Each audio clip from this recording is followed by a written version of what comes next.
नमस्कार। उत्तराखंडी निवेदिता चैनल में आप सभी का हार्दिक स्वागत और अभिनंदन।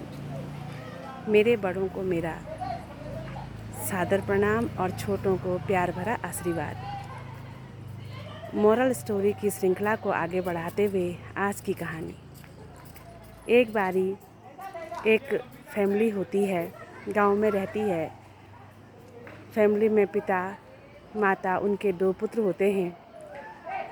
बच्चों की पढ़ाई लिखाई के लिए मम्मी पापा डिसीज़न लेते हैं और अपने बच्चों को लेकर के कहीं शहर में शिफ्ट हो जाते हैं। शहर में शिफ्ट होते हैं, बच्चों की पढ़ाई लिखाई होती है, समय बीतता है और बच्चे बड़े होकर के अपनी अपनी जॉब पे लग जाते हैं। समय के चक्र के अनुसार जो मम्मी पापा थे बुज़ुर्ग होते चले जाते हैं और बच्चे अपने कार्यों में रम जाते हैं। एक बारी क्या होता है, दोनों बेटे आपस में लड़ते हैं, बहुत बुरी तरह से लड़ रहे थे। पिताजी इस चीज़ को देखते हैं और उनको इस तरह से लड़ते हुए देखते ही पिताजी ज़ोर ज़ोर से हंसने लगते हैं। पिताजी को हंसता देख करके दोनों बेटे कहते हैं कि पिताजी, हम लोग इस संपत्ति के लिए लड़ाई कर रहे हैं, हमको यह संपत्ति चाहिए, इस बात पे हमारी लड़ाई हो रही है, संपत्ति के बंटवारे के लिए लड़ाई हो रही है और आपको हंसी आ रही है, ये क्या बात हुई। तो पिताजी बच्चों से कहते हैं कि बेटा ठीक है, तुम इस संपत्ति के लिए लड़ रहे हो, हमारे पास तो एक नायाब तोहफ़ा है, एक बहुत बड़ी संपत्ति है। ऐसा करते हैं, पहले तुम उसको देख लेना और उसके बाद फिर क्या करना है फिर सोचिएगा। उस संपत्ति को देखने के लिए कल तुम्हें मेरे साथ चलना होगा। बच्चे कहते हैं ठीक है। बच्चों के मन में जिज्ञासा उठती है कि हमारी संपत्ति कैसी संपत्ति है, कितनी संपत्ति है। इस जिज्ञासा को शांत करने के लिए बच्चे कहते हैं कि ठीक है पापा, हम कल आपके साथ चलेंगे। ठीक दूसरे दिन पिताजी अपने बच्चों से कहते हैं कि तुम हफ्ते भर का अपने अपने ऑफिस से छुट्टी ले लो, हमने जाना है, और वो चल पड़ते हैं। जैसे ही बस में बैठते हैं तो 2 पुत्र और पिता 3 लोग होते हैं, लेकिन बस में केवल उनको 2 ही सीट मिलती हैं। लेकिन बच्चे बहुत आराम से, कभी एक बेटा पापा के बगल में बैठता, दूसरा खड़ा रहता, फिर जैसे ही दूसरे को लगता कि वो थक गया है तो वो बैठता और पहला वाला खड़ा हो जाता। 10 घंटे का यह सफ़र दोनों ही बच्चे बड़े खुश होकर के पिता के साथ बिताते हैं। उनके मन में ये जिज्ञासा थी कि हमारी कितनी संपत्ति है, कहाँ है, हमको तो पता ही नहीं है, और उस संपत्ति को हम कैसे करके बांटेंगे। बहुत उनके मन में जिज्ञासा हो रही थी। 10 घंटे का सफ़र वो बड़े प्यार से तय करते हैं, क्योंकि आपस में तालमेल बिठाकर वो चलते हैं। जब एक भाई को थकान लगती है तो वो बैठ करके फिर दूसरा भाई खड़ा हो जाता है। 2 सीट का उपयोग वो इस तरह से करते हैं और उनके कुछ दिक्कत भी नहीं होती है।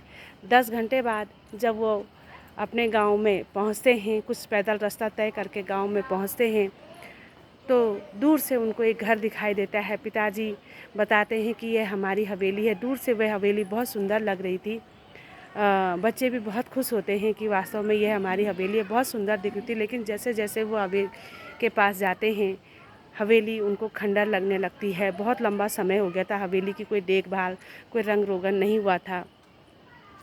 कहीं चिड़ियाओं ने घोंसला बना रखा था, कहीं जानवरों ने अपने रहने के लिए कर रखा था। हवेली के बुरे हाल थे।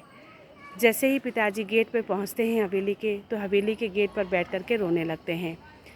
पिताजी बहुत ज़ोर ज़ोर से रोने लगते हैं। बच्चों की समझ में कुछ भी नहीं आता है। बच्चे पिताजी से पूछते हैं कि पिताजी आप क्यों रो रहे हैं, हमें बताइए। पिताजी बच्चों से कहते हैं कि बेटा, ये वो हवेली है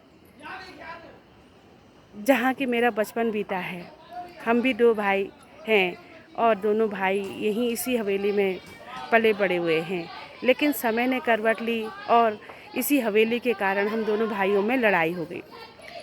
लड़ाई हुई, बहुत लड़ाई हुई, ऐसी लड़ाई हुई जैसे कि तुम दोनों भाइयों में हुई है। मेरे बड़े भाई ने बड़ा दिल दिखाया और इस हवेली को मुझे दे कर के यहाँ से विदेश शिफ्ट हो गए। लेकिन वो दिन है और आज का दिन है, मेरे अपने बड़े भाई से कोई बात नहीं हुई है। ना भाई ने कभी मुझसे मिलना चाहा, ना मैंने भाई से मिलना चाहा। रिश्तों में दरारें आ गई, संबंधों में कड़वाहट आ गई।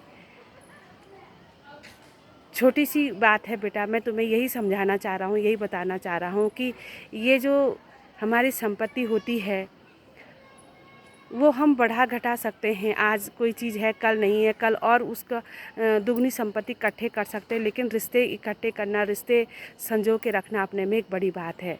फिर पिताजी अपने दोनों बेटों से प्रश्न करते हैं कि बेटा जिस बस में हम आए कितनी सीटें हमको मिली। तो बच्चों ने कहा कि पिताजी हम 3 लोग थे और हमें 2 सीटें ही मिली। और तो फिर पिताजी ने अपने बच्चों से, दोनों बेटों से पूछा कि बेटा क्या वो सीटें तुम दोनों के नाम हो सकती हैं। तो बेटों ने कहा कि नहीं पिताजी, वो सीटें हमारे नाम कैसे हो सकती हैं।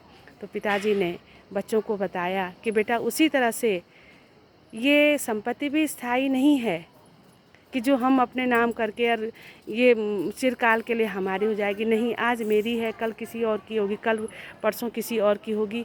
तो जो चीज़ स्थायी नहीं है, जो चीज़ वास्तव में हमारी है ही नहीं, या जिस चीज़ को हम अर्जित कर सकते हैं, तो उसके लिए हमने अपने रिश्तों में कड़वाहट क्यों लानी, अपने संबंधों में कड़वाहट क्यों लानी। छोटी सी कहानी है, बच्चों में संस्कार दीजिए, बच्चों को संस्कारवान बनाइए।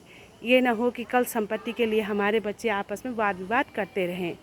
संपत्ति तो जुड़ती रहती है, लेकिन रिश्ते जुड़ना, संबंधों का जुड़ना, संबंधों में मधुरता होना बहुत आवश्यक है। इन्हीं शब्दों के साथ उत्तराखंडी निवेदिता चैनल में आप सबका बारंबार स्वागत है। कीजिए कुछ ऐसा कि हर कोई करना चाहे आप जैसा। जय हिंद, जय उत्तराखंड।